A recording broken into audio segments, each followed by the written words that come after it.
Shalom Bapak Ibu, saudara-saudari yang dikasihi Tuhan Yesus Kristus. Jumpa kembali dalam renungan harian Resort GKI Pulang Pisau bersama saya Pendeta Yunita yang melayani di Jemaat GKI Anjir Pulang Pisau. Adapun nas Alkitab yang diperhadapkan untuk kita hari ini terdapat dalam kitab Yeremia pasal 20 ayat 1 sampai 6. Dalam perikop kutuk atas Pasihur karena memenjarakan Yeremia. Bapak Ibu, saudara-saudari yang dikasihi Tuhan. Di zaman Nabi Yeremia ada dua kategori nabi, yakni nabi palsu dan nabi Allah. Nabi palsu adalah nabi yang menyuarakan kepalsuan yang hanya ingin menyenangkan orang yang mendengarkannya. Namun berbeda dengan Nabi Allah, mereka benar-benar menyuarakan firman Allah walaupun yang disampaikan itu begitu keras dan tidak mengenakan atau menyakitkan untuk didengar. Dan itulah yang dilakukan oleh Nabi Yeremia yang menyuarakan malapetaka yang akan terjadi atas Yehuda. Dan inilah yang membuat Pasihur bin Immer, imam yang menjabat kepala di rumah Tuhan, memukul dan memasung Nabi Yeremia di pintu gerbang Benyamin yang ada di atas rumah Tuhan, dengan maksud supaya orang tidak mendengar apa yang ia katakan. Dan itu pula dimaksudkan supaya membuat Nabi Yeremia berhenti untuk berkata-kata yang menurut mereka sangat menyakitkan. Namun itu tidak membuat Nabi Yeremia berhenti untuk berkata-kata.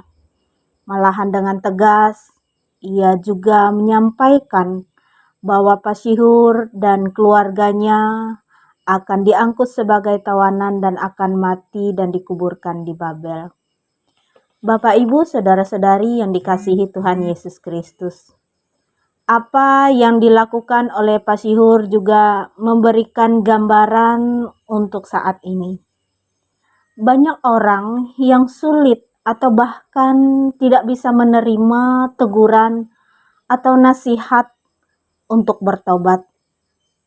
Tidak sedikit orang masa kini yang tidak suka mendengar seseorang menegur dosanya. Mereka pun tidak segan membenci atau menghina orang yang menyatakan dosa dan kesalahannya. Mereka hanya mau mendengar firman yang menyenangkan hati dan telinga mereka. Dari firman Tuhan ini, kita dapat belajar. Yang pertama, jangan marah atau benci terhadap orang yang menyampaikan firman Tuhan, sekalipun keras ataupun menyakitkan, bahkan tidak enak untuk didengar. Sebab firman Tuhan itu berasal dari Allah untuk mengubah hidup orang percaya sesuai dengan kehendak-Nya. Jangan hanya memilih mau mendengar firman Tuhan yang hanya menyenangkan hati dan telinga saja. Dan yang kedua, firman Tuhan mengajarkan untuk tetaplah menyuarakan firman Tuhan walaupun mengalami kesulitan dan menghadapi banyak tantangan. Tuhan Yesus memberkati. Amin. Mari kita bersama-sama berdoa.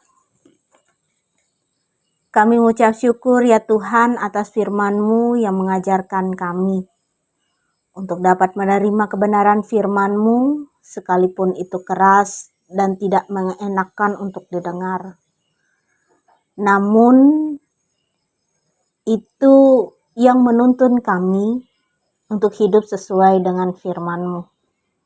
serta mengajarkan kami untuk dapat memperbaharui hidup sesuai dengan firman-Mu.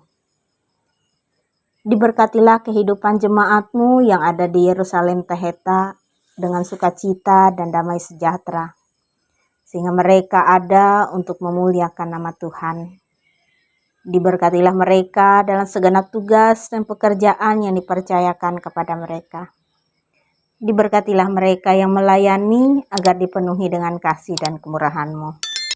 Dalam Yesus kami berdoa. Amin. Tuhan memberkati engkau dan melindungi engkau. Tuhan menyinari engkau dengan wajah-Nya dan memberi engkau kasih karunia. Tuhan menghadapkan wajah-Nya kepadamu dan memberi engkau damai sejahtera.